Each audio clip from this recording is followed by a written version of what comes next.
家唔知道要開咩 workings 咧，係會做到好混亂嘅。咁所以我哋要詳細分析下佢究竟需要用乜嘢 workings。好我哋個答案咧，大致上咧就需要咧income statement 啦，同埋個 statement of financial position。咁所以個任務咧就係要完成晒成個 income statement 同埋呢一個 statement of financial position。好啦，咁跟住我哋睇睇究竟有咩 working 需要啦。好啦，咁呢一度咧佢就係俾咗個opening 同埋 closing balance 俾我哋。咁個日期咧12月31日啦。咁呢個係2018年啦，即係上一年年尾啦。2018年嘅12月31日咧，就等於2019年嘅1月1日。咁呢一個咧就係2019年嘅12月31日啦。咁所以呢一個咧係 closing 年尾啦，呢個係 opening。記住唔好搞錯，因為 opening 同 closing 一調轉咧，就會全部啲嘢錯晒㗎啦，咁就好大件事嘅。好，然後咧，跟住我哋睇睇呢一度咧有啲咩資料俾我哋啦。咁你會見到呢一度咧有個trade receivables 同埋 trade payables 嘅 opening 同埋 closing balance 俾我哋。咁一般嚟講咧，如果佢有俾 opening 同埋 closing balance 俾我哋的話咧，我哋都要開埋呢兩個嘅 workings 嘅。OK， 好，咁所以咧第一個 workings 咧需要咧就係個 trade receivables 做一個 workings 咧，咁好大機會咧就係我嚟揾個 credit sales 嘅。咁另外一個咧 trade payables 呢一個 workings 咧就好大機會我嚟揾個 credit purchases 嘅。好啦，然後呢一度咧你納落去咧係唔會有 opening capital 嘅，係咪啱啱由頭到尾納一次嘅時候都唔會有 opening capital，揾唔到啦。咁所以咧我哋係要揾個 opening capital 出嚟嘅。咁即係喺呢一度你會見到呢啲題目嚟講咧，咁冇 opening capital 的話咧，我哋就需要咧用個opening assets 減 opening liabilities 咧，我嚟揾個 opening capital 出嚟嘅。OK， 好，咁所以而家我哋咧就要用呢條accounting equation 揾出嚟啦。咁你會見到呢一度嚟講咧 opening 啊嘛 ，opening assets 同埋 opening liabilities， 咁呢一紮咧就係 opening balance。咁即係呢一紮咧就係 opening assets 同埋 opening liabilities。咁我哋一般嚟講咧，我係靠呢一紮 opening balance 咧，我嚟幫我哋計嗰個 opening capital。好啦，跟住再納落去咯喎。咁你會見到咧，佢就話 sales were made both on credit and in cash。咁你留意下啦，一般嘅題目如果佢冇話咧有冇 cash sales 的話咧，就所有 sales 都係 credit sales，就冇 cash sales 嘅。咁而家佢講到明有 cash 同埋有credit 嘅 sales 啦，咁所以咧應該有 credit sales 同埋嗰個 cash sales。咁我哋擺落 income statement 嗰個 sales 咧，就呢兩個嘅 sales 加埋cash sales 同埋 credit sales 加埋就係啦。跟住所有嘅 purchase 咧都係 on credit 嘅，然後就俾咗個 mark 我哋。好啦，咁你留意下，同樣地咧呢條題目入邊咧，其實我哋揾唔到 cash sales 嘅喎，佢冇俾我哋，咁我哋點算咧？咁你就要諗下啦，我哋用乜嘢 account 我嚟逼翻個 cash sales 出嚟？咁同 cash sales 直接相關嘅嘢咧，就應該係 cash account。咁所以咧，我哋會做埋第四個 workings 咧，就係用開個 cash account 去揾個 cash sales 出嚟嘅，你會見到。咁所以你見到呢一度咧有 cash 啦，有 opening balance 同 closing balance 俾我哋啦。咁跟住呢一度就俾 mark 啦。留意下咯，mark 係最後尾先用嘅啫。咁所以暫時間咗就算數啦。跟住有 bank account 啦，呢度就係收錢收支票同埋俾支票啦，你可以咁理解啦 ，bank account 啊嘛。好啦，然後呢一個咧就係 all cash received were from cash sales， 即係話咧所有收錢咧喺今年入邊咧就全部都係 cash sales 嘅收錢嘅，冇其他嘅嘢係收現金嘅，除咗個 cash sales 之外。咁跟住咧呢一紮咧就係俾呢個咧就係 cash payment 啦我哋俾咗 drawing 咧就俾咗 cash 啦，同埋 administrative expenses 都係俾咗 cash 嘅咁多。好，然後睇翻舊呢邊啦。Goods returned by credit customer， 呢個就對呢個嘛 respective 係嚟睇佢先去睇啦。咁所以呢一個咧就係 return invoice 嚟嘅。第一個數字就係 return invoice。好啦，咁 business return to suppliers， 咁退貨物俾我哋嘅供應商啦，所以呢個係 returns hours 嘅，咁咪16500啦。好啦，跟住呢條題目有 allowance for doubtful accounts 嘅，即係 allowance for doubtful debts 嘅。好啦，跟住再睇睇呢一度，佢話保險公司咧應承agree 就同意啦，即係未俾嘅。好啦，咁未俾咧，佢會賠翻啲補償俾我哋，咁所以我哋應該有一個 current assets 叫做 insurance claim receivable，咁中文叫做應收嘅保險索償。咁啊賠咩俾我哋咧？因為原來我哋有個 inventory destroy in the fire，即係火燭燒爛咗啲貨。咁火燭燒爛咗啲貨的話咧，係一個 abnormal inventory loss 嚟嘅。咁我哋會點樣做咧？abnormal inventory loss 咧，咁大家知道啦，應該就係喺用呢一個 income statement 呢個位置咧，逼翻呢一個數字出嚟。我哋要揾呢一個數字出嚟。OK，abnormal inventory loss。咁所以我哋一陣間會用個 income statement 咧，我哋逼出嚟嘅呢個。好啦，咁最後一個咯喎，佢就話我哋有個舊嘅設備啦，咁我哋就 trade in 即係易新啦，用舊嘅設備咧去換一個新嘅型號翻嚟。咁呢個 trade in 咧就牽涉到有兩樣嘢，大家需要知道嘅。第一樣嘢就係我哋舊換新，咁所以我哋應該買咗個新嘅 equipment嘅。你見到呢度有新 equipment 啊，我哋需要處理啊。咁第二個咧就係我哋舊呢部咧攞咗去賣，攞咗去換的話咧，咁個舊嗰部咧我哋就需要做 disposal。咁所以咧，如果做 disposal 的話咧，就有機會有 profit 或者 loss on disposal 啦。我哋要知道。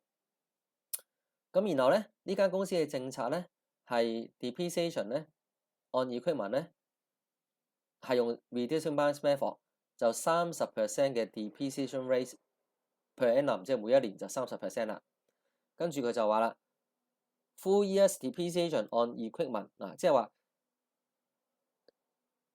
要做足一年啦。係幾時要做足一年啊？買入嚟嗰年要做足一年。Full year depreciation on equipment is to be provided in the year of acquisition。acquisition 即係買嗰年要計足晒一年嘅折舊。OK， 好啦，咁 none in the year of disposal， 即係賣出去嗰年咧，1毫子折舊都唔使計啦。好啦，咁我哋而家咧就開始咧正式去做個答案啦。我哋要開翻income statement 啦 ，statement of financial position 啦，同埋呢一就係 workings 出嚟嘅。好，咁我哋就開始做啦。咁睇一睇呢一度先。咁佢就話 Mr. Lau 咧係一個 sole trader 嘅一個獨資企業啦。咁佢咧就係做製衣嘅公司啦。咁2019年10月嘅時候有一場火發生啦。咁有一啲 inventory 咧同埋一啲會計記錄咧就唔見咗嘅。好啦，今次咧就俾咗以下嘅 information 俾我哋。好啦，咁我哋開始去做啦。咁首先第一樣嘢咧，我哋要開翻晒呢 working 啦喎，呢一度。好，咁我哋開咗 working 先，呢一個。開咗佢先啦。好，跟住咧就係我哋有3個 workings 啦。跟住咧，我哋要開埋個 income statement 出嚟啦嚇，正式答案嚟嘅呢一個係。好啦，開埋個 statement of financial position。咁跟住我哋就開始去做啦。咁第一個資料咧講漏咗，咁我哋要開埋個 opening capital 啦嚇，我哋要揾個 opening capital 寫埋呢個 working 出嚟。咁我哋用呢一架炸嘢，我哋計個 opening capital 啦，正話講過啦嘛。好，咁睇第一個項目啦。呢個係 opening 嘅 equipment 啦嚇 ，opening equipment。咁 opening equipment 咧，我哋即係 opening assets 啦喎嚇，我哋寫咗先啊。opening equipment 咧呢一度 costing 我哋唔知幾多，年尾唔知幾多，寫咗落去先，唔知幾多。OK， 好啦，咁opening 咯喎呢一個 opening 咧係咪應該等於 opening assets 啊？我哋 opening capital 咧，我哋計啦 ，opening capital 等於 opening assets 減 opening liabilities 啊嘛。好啦，咁所以我哋就將呢個數字擺落去呢度加啦。OK， 因為 assets 咪要加咯。好啦，咁第二個咧就係嗰個opening 嘅 accumulated depreciation 啦，呢一個係咪？好啦，咁我哋知道咧，呢度要擺落去啦嚇，呢一個。咁年尾嘅時候，呢個係年尾嘅 accumulated depreciation，我哋唔知幾多咧，係應該等於年頭嘅AD 啦 ，open 呢個 AD 啦，加埋今年2019年嘅 depreciation， 所以我寫住呢一度先嘅。好，咁留意下咯喎 ，opening assets depreciation 咧 AD 咧 opening AD 我哋減細呢一個嘅，咁所以我哋 equipment 冇值咁多錢嘅，要減翻出嚟個 AD 呢一度。OK， 好啦，跟住。我哋見到有 inventory，咁 inventory 咧呢個係 closing 啦嚇，年尾嘅時候，咁 closing assets 咧，我哋要擺翻落呢度啦嚇，預咗位先呢一度嚇 current assets inventory 呢一度寫翻65000啦。好啦 ，opening 啦，呢個 opening assets 係噶嘛 ，opening inventory 資產嚟噶嘛，所以喺度加多40000蚊落去。好啦，咁而呢個 opening inventory 同 closing inventory 咧，記住要同一個位置擺晒去先。咁我哋要做埋去擺埋落去個 income statement 呢一個位置。好啦，預咗位先啊。咁呢條題目咧，之前我哋成條題目睇咗一次噶嘛，我哋知道有 returns inwards 同埋 returns outwards 啊嘛。咁我哋預咗位先啊，因為呢個係應該擺落去 cost book 嗰度去處理噶嘛。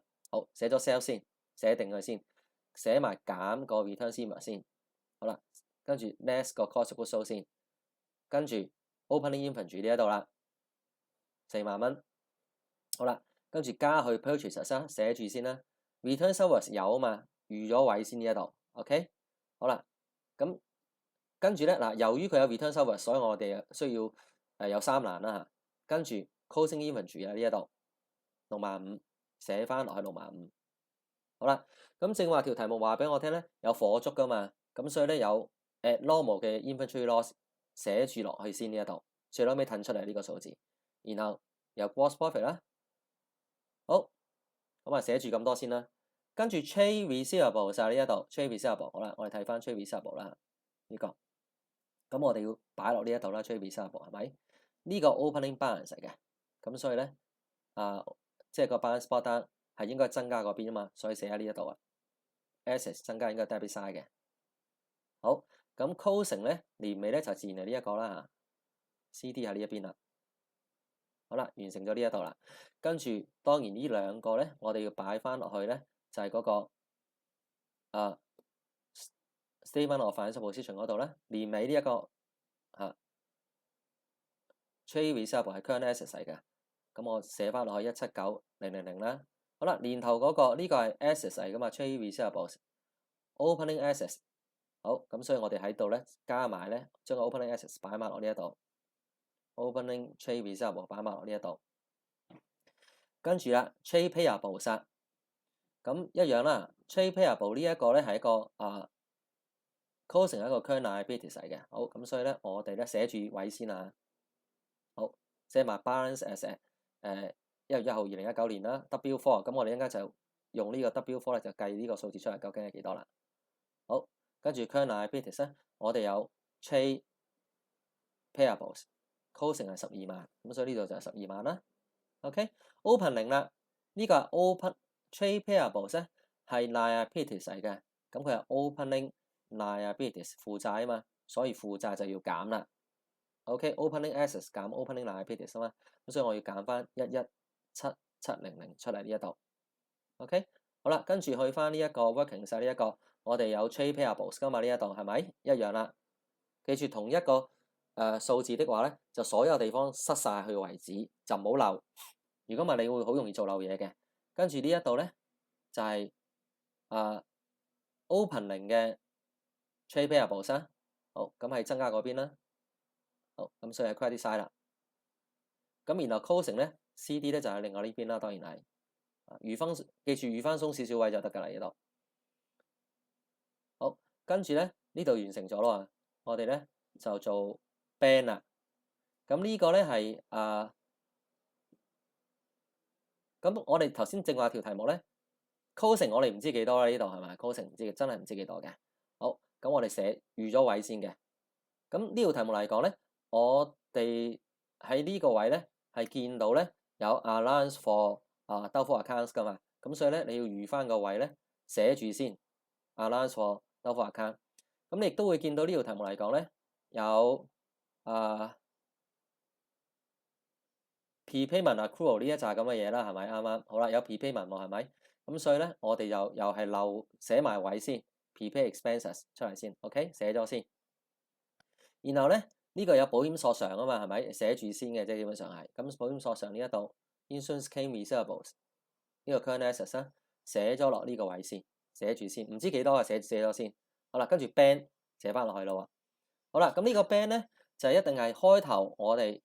好容易計嘅啫，呢個就係開頭我哋有嘅錢。如果你要計 closing 咧，就等於 opening 有嘅錢啦。加去我哋收咗嘅錢啦，呢個 bank account 收咗嘅錢，減晒呢就俾咗嘅錢咧，就等於 closing 嘅 bank account 嘅 balance。好，我寫住呢一度先，跟住呢度 bank account opening assets 嚟噶嘛，呢個係咪？咁所以我要加翻落去啦嚇。opening assets 減 opening liabilities，咁就加翻落去呢一度啦。好，然後咧就去到咧就係 cash 啊，咁 cash 一樣咁做嘅啫。呢個係closing cash。好，咁所以咧我哋咧就係擺翻落呢一度啦。好，咁呢個 opening cash 即係 opening assets 嚟噶嘛，咁所以我哋又要加啦，呢一度加落呢度啦 ，opening assets 要加啦。OK， 好啦，跟住唔好忘記我哋 workings 咧係有一個cash account 噶嘛，咁所以我又要寫翻落呢一度啦嚇 cash account。opening 咧係6000，係增加嗰邊啊嘛 balance spot down，所以呢度寫翻6000。咁 CD 就係另外呢一邊啦，8050啦呢一度。好啦，跟住去到 prepay expenses 啦喎呢一度。好，咁 prepay expenses 咧，咁我哋睇睇先。咁 expenses 咧，我哋就要睇咯喎，我哋要做嗰個income statement expenses 呢個位啦。咁所以咧，嗱呢個 bank account 我再睇埋呢一度咯。咁 bank account 咧，我哋俾咗個 operating expenses 啦payment 啊嘛，俾咗咧係15萬。咁跟住我哋有 closing 嘅 prepayment 呢一度 closing 啊嘛，有 prepay expenses 啊。好啦，咁咧我哋知道咧擺落去 profit loss account 嗰個 expenses 咧，應該就等於俾咗錢嘅數字加去 closing accruals 減 opening accruals， 跟住就減嗰個 closing prepay 加 opening prepay 嘅。OK， 好啦，咁我哋咧就係開始要做啦。咁你留意下咯，由於呢條題目嚟講咧，有 allowance for doubtful accounts 啊。咁 allowance for doubtful accounts 咧，如果增加就係 expenses， 減少就係 income 啊嘛。咁我而家暫時唔知 income 同 expenses 啦，咁我會點做咧？我留空一啲位置先，冇理咁多，留空就得噶啦。如果到時真係嗰 allowance for doubtful account 唔係減少而係增加咧，係 expenses 的話咧，咁我咪由得佢咪算咯。好啦，咁所以我而家留空一紮位先。愛嚟咧處理，如果個 allowance for doubtful account 係跌的話咧，嗰係 income 嚟嘅，我就喺度寫翻 add other income。如果唔係就由得佢啦。好，咁 expenses 呢一度啦嚇，我哋今年呢個係 bank account 俾咗嘅錢啊嘛，俾咗15萬。咁15萬入邊咧今年咧有 closing 嘅 prepayment 即係今年俾定出年啊嘛，咁即係我哋要減翻出嚟啦嚇。今年俾嘅錢俾多咗啦嚇，俾咗幫埋出年俾埋，即係未用嘅，未用你咪減翻出嚟咯嚇。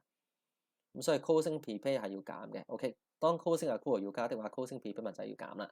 好啦，咁我哋減埋佢咧，呢度我哋要計到係147,000嘅。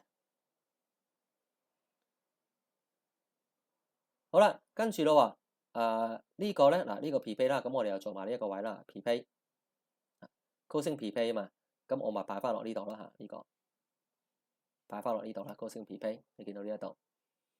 好啦，跟住去到咧就係嗰個administrative expenses 啊，咁同樣地咧，我哋係呢個 closing prepay 係7200蚊。OK， 好啦，跟住我哋睇睇下面啦。呢個咧，我哋係俾咗 band 咧，俾咗支票係16萬。好啦，咁所以咧呢一度咧，我哋就要寫翻落呢個位啦嚇。administrative expenses 俾咗錢係16萬嚇，咁而家有close 一樣係closing 嘅 prepay 啦，咁我一樣咧係要減出嚟嘅，咁所以呢個16萬咧減翻7200蚊喺呢一度。OK， 減翻7200蚊呢一度咁即係呢兩個啦。好啦，咁而呢個 closing prepay 咧，我係要喺呢一個位咧，呢個係 closing prepayment 啦嘛，係咪？咁我要喺度加埋落去啦嚇，因為有兩個 closing prepay 嘛，咁兩個加晒去。咁我哋咧就係10200啦呢一度。好啦，跟住啦，呢個咧留意下咯嗱，除咗 prepay 之後咧，我哋有 accrual 呢一個係咪accrual？呢個係 opening accrual 嚟噶嘛，都係 administrative expenses 嚟嘅。咁 opening accrual 咧，記住係要減嘅喎，呢一度係咪？見唔見到呢一度 opening accrual 我哋要減啦。好啦，咁所以我減翻4300蚊出嚟嘅，係咪到？好啦，跟住睇翻呢一個位啦。咁呢個係 closing accrual 嚟，呢個 opening accrual 嚟噶嘛 ？opening accrual 或者係 opening liability 嚟噶嘛，係嘛？咁所以我哋咧就要減翻4300蚊出嚟喎。opening accrual 咧就等於 opening liability，咁所以我要減翻出嚟4300蚊。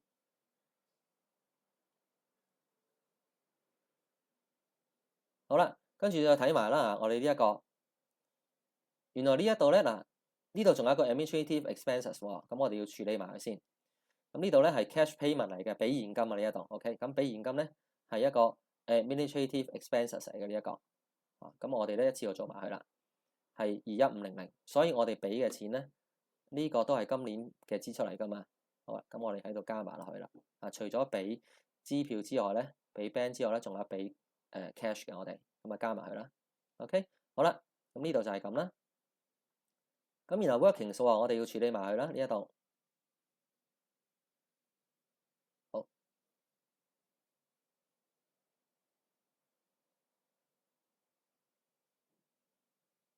好啦，跟住呢度搞掂啦。呢個係咁，我哋呢個加埋就17萬咯。呢4個數字加埋。咁然後呢個跟住我哋就處理個allowance for doubtful account 啦。咁allowance 呢要處理埋 allowance for doubtful account。咁 allowance for doubtful account 咧呢個係opening 嘅嘢嚟㗎嘛，係咪？咁佢愛嚟扣細個 trade receivable 啦嚇，愛嚟扣細呢一個 trade receivable 嘅。咁所以我哋咧就呢個要減啦，減翻2000蚊出嚟呢一度。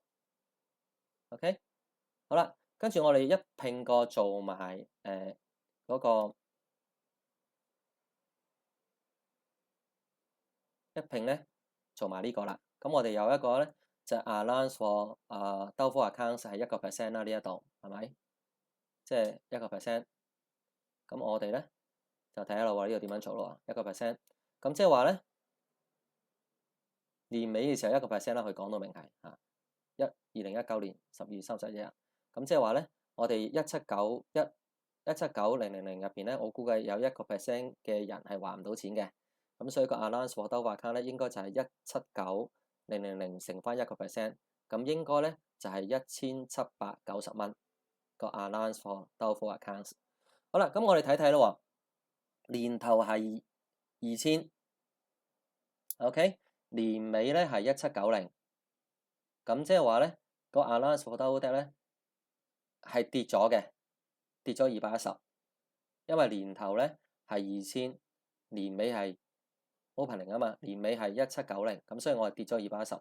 allowance for doubtful debt 係唔好嘢嚟嘅，跌咗咧即時係 income，跌咗咪好咗啦，係咪？唔好嘢少咗嘛，由2000蚊去跌到得翻1790蚊，所以係少咗 allowance for doubtful accounts，所以係 income 嚟嘅。多咗咧就係 expenses， 記住。好啦，咁所以我哋呢度做翻佢啦。呢個多咗 income，咁所以呢個叫 decrease in allowance for doubtful accounts，咁就係2000呢個數字減去咧就係1790呢個數字。OK， 好，咁所以咧呢個就係210 other income。好啦，做埋呢個啦，呢兩個減咗之後咧，嗰個 net 嘅 trade receivable 咧就應該係177210啦。好啦，跟住呢一個咧就係呢個我唔記得整走佢啦，由得佢啦呢度。好，咁咧就係跟住咧就係去到咧下面呢一紮嘅嘢啦。咁呢個咧第一個咧呢個係 bank account 嚟喎，記住收錢咧 bank account 呢個增加咗啦，喺邊度嚟啊？現金擺落去，好啦，咁即係現金擺落呢一度咧，咁現金咪少咗咯，將現金擺落銀行係咪？咁所以應該呢度咧就入 bank 啦，呢一度12萬。好，咁所以我哋應該係 debit 個 bank，credit 個 cash，錢少咗嘛，咁呢個就12萬啦，擺翻落呢一度。OK， 好啦，跟住啦，呢個位 receive from trade customer 的話咧，即時係 trade receivable 咧，同佢收支票收 band 啊嘛呢一度，咁佢爭我錢咪少咗咯，咁即係呢一度咯喎。OK， 好啦，咁啊寫翻咧就 band 呢度15萬。好啦 ，operating expenses 咧，正話處理咗啦嘛，啱啱啊？正話我哋都處理咗啊嘛呢一度，咁所以咧就唔使再特別理佢噶啦呢一度。好，跟住咧 administrative expenses 我哋都係處理咗啦。咁然後咧，跟住咧就係個 payment to supplier 還支票俾供應商係咪？咁我爭嘅錢咪少咗咯。咁 trade payable 少咗咪應該 debit 咯。然後呢度寫翻 ban 咯。好，跟住呢一度咧就係我哋係俾現金同埋收俾現金嘅呢度 ，drawing 俾現金係咪？俾 cash 啊嘛。咁所以呢度咧入翻落去錢少咗啦，入翻落呢邊寫翻 drawing 實。然後都係俾個行政費用啦 ，administrative expenses。咁你錢咪係少咗咯，咁寫翻呢一度啦。好，咁留意下 drawing 咧，我哋有一笪地方要擺嘅，記住所有地方要塞晒佢。咁我 drawing 咧呢一個位咧就係要擺翻落呢一度啦，係咪？咁預咗位先啦。嗱，呢度可能有 net profit for the year 啦，加 net profit 或者係減 net loss 啦。然後呢一度咧隔一行啦，然後呢一個位咧就應該寫 net drawing。咁所以我哋將個 drawing 寫翻落呢一個位嗰度啦。咁 administrative expenses 我哋處理咗啦。OK， 好。咁而家我哋咧就去睇第5個 item 啦。咁呢度咧，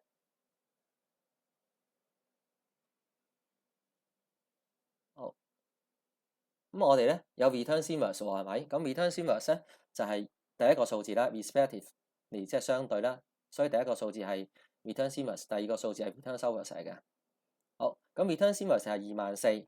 好啦，咁我哋要知道咧 returns inverse 咧24,000咧，個客退翻貨俾我哋，咁佢爭我哋錢咪少咗咯，係咪？咁所以我哋要 returns inverse 擺翻落呢個位啦。好啦，咁你要記住同一個數字咧要塞晒所有嘅地方。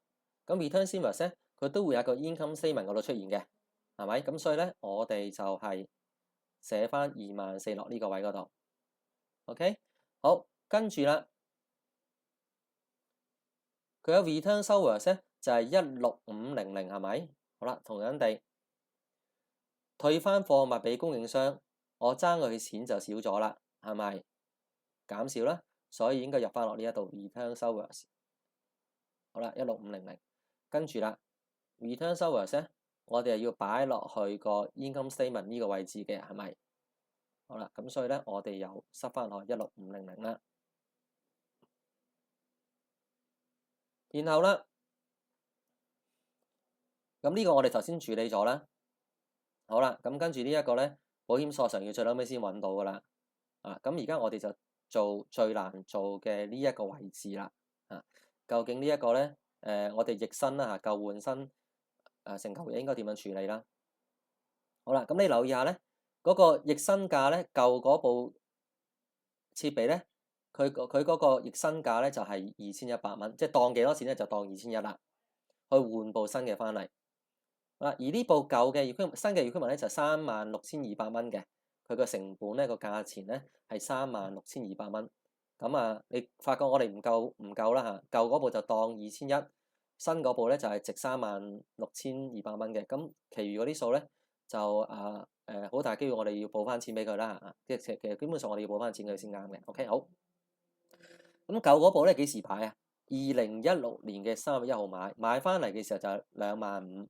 咁所以呢個係我哋嘅 cost 嚟嘅，買入嚟嘅成本買我哋嘅 cost 咯 ，cost 係25,000嘅。好啦，咁而家我哋開始咧就睇下點樣處理啦。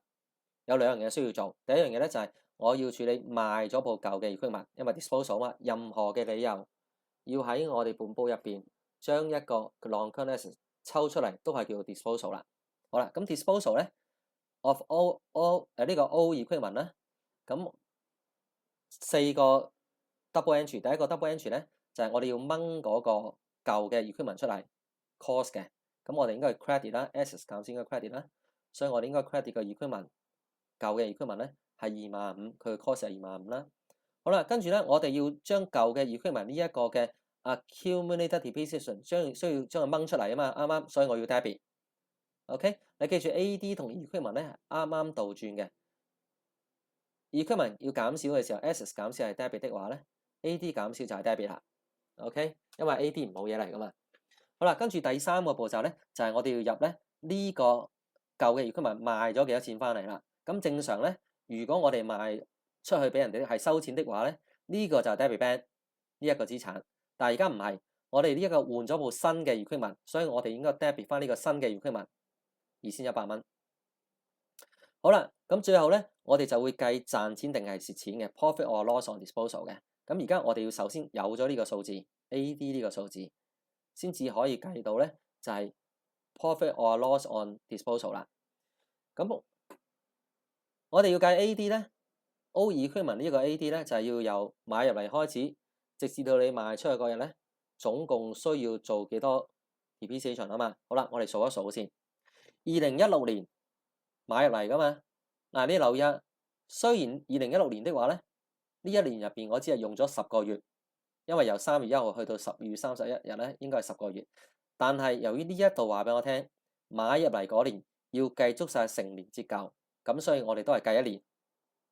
好啦，咁而咧佢係用緊 reducing balance method 嘅，留意下。咁 reducing balance method 咧就係 cost 減 opening 嘅 AD 乘翻個 depreciation rate，OK， 乘翻個 depreciation rate。咁所以咧喺呢一度嚟講咧，咁cost 減 opening 嘅 AD 咧就等於 opening 嘅 net book value 呢個。OK，cost 減 opening AD 等於 opening 嘅 net book value 啦，乘翻個 depreciation rate。好啦，我哋慢慢睇下。第一年佢個 cost 係25,000，2016年第一年25,000啦，咁佢冇 opening AD 啦，所以將25,000乘30% 就係啦。好啦，第二年咯，睇睇先。咁我哋計第一年我哋計到個 depreciation 係7500蚊。第二年咧，留意下啦，第二年嘅時候咧，佢 opening 嘅 net book value 啊，由於上年已經做咗30% 嘅 depreciation 啦，咁所以 opening 嘅 net book value 咧就變咗係25,000蚊嘅7成啦。因為上年做咗做咗30% 嘅 depreciation 啊嘛，咁今年年頭咧就應該係少咗30% 嘅，咁個 net book value 就變咗係25,000嘅7成啦。呢個 opening net book value 係25,000乘70%就計到呢一個，然後再乘翻個 depreciation rate，咁我哋會計到咧係5250。2017年咧就係又係要計足1年啦。2016年記住，就算我用咗10個月咧，因為有呢句説話咧，所以我哋要計1年。唔需要再乘10除以12啦嚇，計1年呢個。咁第二年咧，2017年計1年啦。2018年咯，好啦，咁我哋揾翻2018年嘅 opening 嘅 net book value 係幾多啦？好嗱，2017年咧嗰個 opening 嘅 net book value 係呢一個數字啦嚇，我哋知道。咁2017年又再做多30% 嘅 depreciation，咁所以咧2018年嘅年頭咧就會係再乘多0.7乘多70% 啦。呢個25,000乘70%再乘70%咧，就係2018年嘅 opening 嘅 net book value， 再乘翻30%，咁我哋計到咧2018年嘅 depreciation 咧就係3675。好啦，咁雖然咧呢一個舊嘅 equipment 咧，其實喺11月1號嘅時候先至同人換部新噶嘛，係咪？咁所以2019年其實我用咗10個月嘅喎，2019年1月1號去到2019年嘅10月31日啦，係用咗10個月。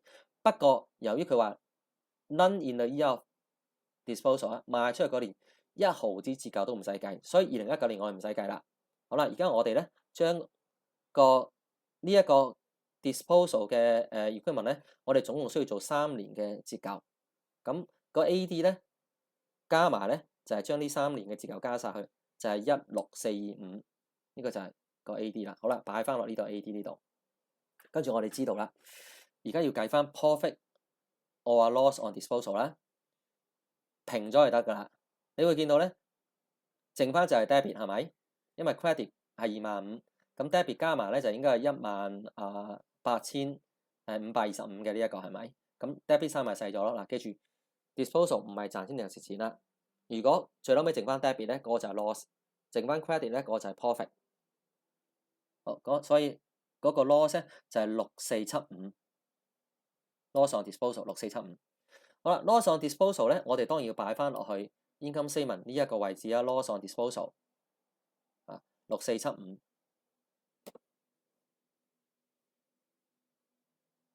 好，然後啦，跟住我哋要做第二樣嘢啦，就係呢一個俾埋個尾數啦。嗱，睇清楚啦喎。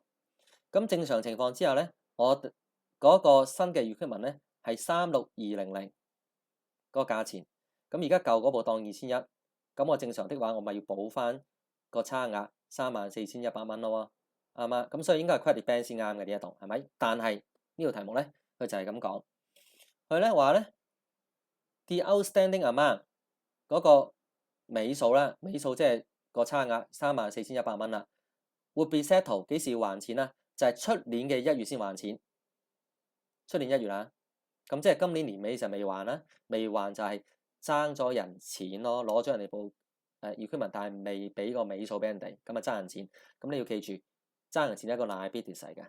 咁所以咧，你要開一個 account 叫做 accounts payables。嗱，記住呢個唔係 trade payables，因為而家我哋唔係貨物，而家係 equipment，OK，係買 equipment。咁所以咧，呢個就應該 accounts payables，唔係 trade payables，記住啊。咁所以呢個就34100。咁呢一個咧係一個 current liability 嚟嘅呢一個 ，OK，呢個 current liability 嚟嘅。好，咁啊 current liability 我擺翻落呢一度啦，34100。跟住啦，我哋要處理埋呢一個位置啦，equipment 呢一度 ，OK，好啦，咁我哋睇睇咯喎。開頭我哋有12500係咪呢一度 opening 12500，咁然後我今年咧有買過嘢嘅，我買咗幾多咧？我買咗36200，買咗部新嘅36200出嚟，翻嚟個成本係呢一個，所以我要加翻去36200。然後我舊嗰部攞出去換啊嘛，舊嗰部冇咗啦，咁舊嗰部嘅 cost 咧嘅成本咧係25000，咁我要減翻25000出嚟。咁因為你記住呢個係 cost 嚟嘅 ，OK， 好啦，咁所以呢一個咧就係減翻25000出嚟嘅呢一個。好，咁我哋咧就會計到呢個數字咧，年尾嘅時候咧個 equipment 咧就應該係1261200啦。好啦，跟住我哋而家就需要去做埋個 depreciation， 今年嘅 depreciation 我要計翻佢啦。好啦，咁而家係 reducing balance method 啊嘛，咁我哋用翻我哋條式啦。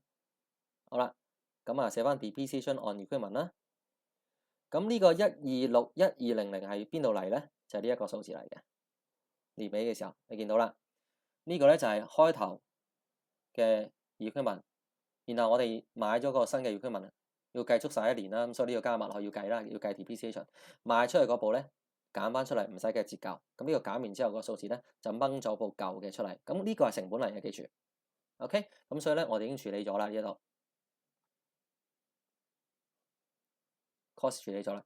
咁但係咧呢個opening AD 咧係呢個數字係錯嘅，呢個數字係錯嘅，因為點解咧？因為正話講咗啦，我哋係要減翻呢個數字出嚟，因為你有 disposal，你要減翻16425出嚟買咗嗰部 ，OK？因為呢個數字咧係所有嘅AD 嚟嘅，咁你買咗嗰部咧，你要扣翻呢個數字出嚟啦，咁樣。好，咁所以咧，我哋就係要去翻呢個位置。好，opening AD 呢個 opening AD 咧51707唔係錯嘅，我要減埋 disposal 嗰個 AD 啦。咁呢個先係正確嘅 AD 啦。opening 嘅 AD， 好啦，然後再 cost 減去正確嘅 opening AD， 就乘翻個 depreciation rate 啫。cost 呢一個減 opening 嘅正確嘅 opening AD 啦，乘翻個 depreciation rate 就係30%，我就計到今年嘅折舊咧係228165啦。好啦，咁228165咧，我哋又要處理埋佢啦。咁呢個係年頭嗰個 depreciation，咁呢個數字係錯噶嘛，要減翻16425出嚟啦，呢一個係咪？得唔得？頭先講咗啦，要減翻出嚟啦，先係啱噶嘛。然後再加埋今年嘅折舊落去，咁今年嘅折舊咧就係228165，所以我加翻228165，咁我就會計到個 AD 咧，年尾嘅 AD 咧就係728815啦。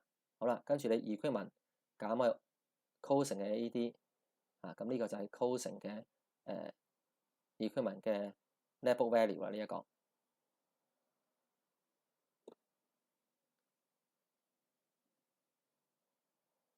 好，咁咧基本上咧，我哋大部分嘢咧，其實我已經做晒啦。咁而家我要做嘅嘢咧，就係埋尾啦，埋尾啦。好，咁我而家要埋咗呢個尾先啦，呢一個。咁啊，trade receivable 埋尾先。呢一個咧 credit side 加埋咧就係115,300，係咪？好啦，呢個咧褪出嚟咧，呢個就褪咗個 credit sales 出嚟啦，呢一個。呢個 credit sales 嚟㗎，994,500啦，係咪？好，咁我就將呢個咧塞翻落呢一度啦。credit sales 呢個994,500，咁呢個咧係喺呢個 working 嗰度揾出嚟嘅 W1，係咪？好，然後咧跟住咧就係要用呢個 account 揾埋個 cash sales 出嚟啦嚇。好啦，咁啊因為佢話唯一嗱呢邊 credit side 加晒就係191,550啦。好啦，191,550咧減翻6,000咧，佢唯一嘅 receive 咧就係 cash 嘅 receive 咧就係個 cash sales 嘛，咁所以呢個就係 cash sales 嚟㗎。OK，debit 個 cash credit 個 sales 係咪？咁所以呢個係 cash sales 啦，185,550。好啦，咁185,550咧 credit sales 加個 cash sales。OK 就等於 total sales 係咪？咁啊寫翻 W3啊呢個數字嘢出嚟。咁所以我哋計到個 sales 咧就係118,050啦呢一度。好啦，然後計埋個 net sales 啦 ，sales 減 returns invoice 咧就等於 net sales。做埋最後呢一個 workings 啦。咁呢個兩邊加晒佢咧，嗱呢度加晒咧就係976,500啦。好啦，呢個數字寫完呢一度咧就寫翻落呢一度咯喎。咁最後尾咧我哋會褪翻呢一個數字出嚟。呢個咧就係858,800啊呢一度。OK，呢個係個purchases 嚟嘅 credit purchases。咁所以咧，我哋就係呢一度。唔好意思啊，唔知點解又出翻嚟先呢一度。OK， 好，呢一度。OK， 寫翻落呢個位。OK， 好啦，咁呢個寫翻落呢個位之後咧，呢個位啦，呢個係寫翻落去啦。然後呢一度啦，等於咗佢啦。呢個 purchases 減去 return sales 啦。咁我哋會計到個 net purchases 咧就等於842,300。opening inventory 加翻去 net purchases， 我哋計到呢一個數字啦。OK， 好啦，咁就係所有數字都用晒㗎啦。OK， 除咗個 mark 之外，好啦，咁我哋而家用埋個 mark 咯喎，望一望呢條題目先。好啦，我哋有4條公式啦，咁大家知道。咁咧，佢俾咗 mark 我哋，係咪？咁我哋睇呢兩條公式先啊嘛。好啦，有 mark，但係我哋冇 cost of goods sold 啊嘛，呢一度係咪？咁所以呢條式用唔到啦。我哋就直接用上高 mark 呢一條數啦，呢一條式啦。咁我哋咧佢有mark 俾咗我哋啦，亦都呢度有 net sales 呢一個數字係咪？好啦，有 net sales，咁我哋就可以直接計個 cost of goods sold 啦。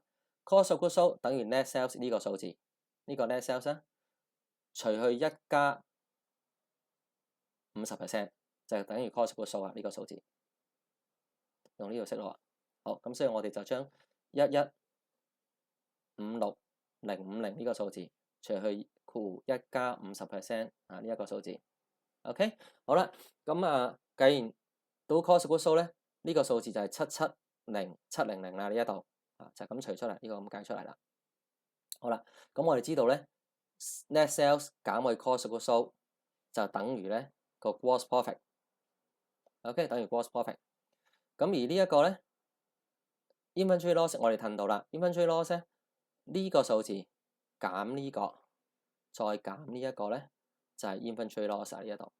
OK， 466,000啦呢一度。好，466,000咧，我睇翻呢一個題目啦。佢話保險公司咧就會賠75% 俾我哋，呢個 loss 賠75% 俾我哋。咁我哋自己就承擔25% 啦。好啦，咁所以咧，我哋去到呢個位咧就要去處理啦呢一度。咁第一個 double entry 咧就係我哋有個 inventory loss 咧逼咗出嚟咧係466,000 loss 咧 expenses 嚟嘅，基本上係增加係 debit， 跟住 credit 翻個 trading account， 即係呢一對嚟嘅。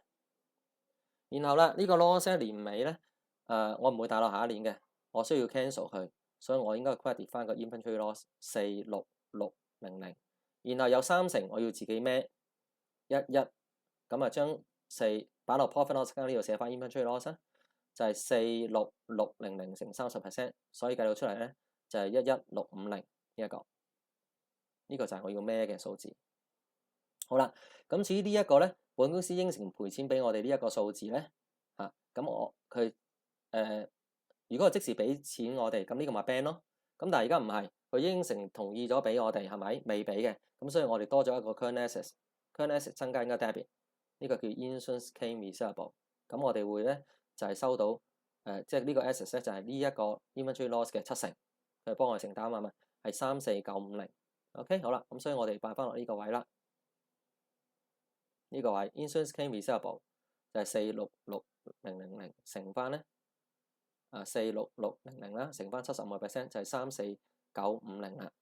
OK， 好。咁咧，而家我哋可以埋尾啦，因為所有嘢都做晒啦嘛。咁我哋咧就可以計嗰個profit 或者 loss 嚇，net profit 或者 net loss。咁我哋將呢紮 expenses 加晒去，我哋計到係563290。好啦，咁你應該唔夠啦，應該係 loss 嚟㗎。350加210，再減呢一個 expenses 咧，我哋計到咧係應該係負數嚟嘅。咁呢個 net loss 177730呢個 net loss。咁呢個 net loss 咧要擺翻落去個呢一個位置啦，當然係呢度 net loss，net loss for the year 啦，寫翻落去17730啦呢一度。好啦，咁而家我哋咧就剩翻兩個數字唔知嘅啫，呢個 opening capital 同埋呢個 bank account 年尾係幾時？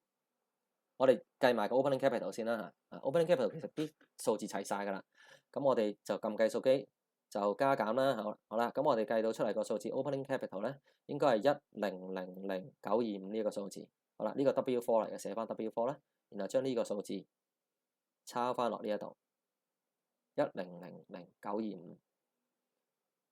好啦，跟住我哋可以計啦，opening capital 加減去 net loss 咧，就計到呢個數字啦。再減埋 drawing，我就會計到嗰個咧就係closing 嘅 capital 啦。好，跟住 liabilities 咧加埋啦呢兩個 current liabilities。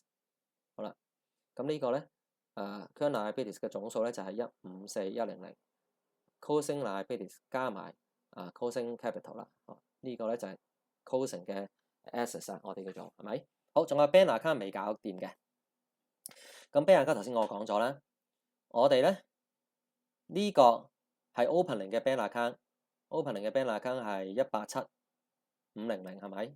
好啦，年頭咧我哋咧個 bank account 有187500，加翻今年入邊咧收咗嘅錢啦，兩個數字係咪？加翻去，咁加翻呢兩個數字啦，加翻12萬同埋加翻95000。好啦，然後再減翻今年俾咗錢出去嘅數字，減翻呢三個數字，呢三個數字減去，咁就等於年尾成個 bank account 嘅 balance。好啦，咁而家咧啲嘢齊晒啦，呢一紮嘢加埋啦，current assets 加埋，咁我哋個總 current assets 咧就係402910，然後將嗰個 long current assets 呢個數字加埋個 current assets，我哋就計到個 total assets 咧就係935295。咁成條題目咧就完成晒啦。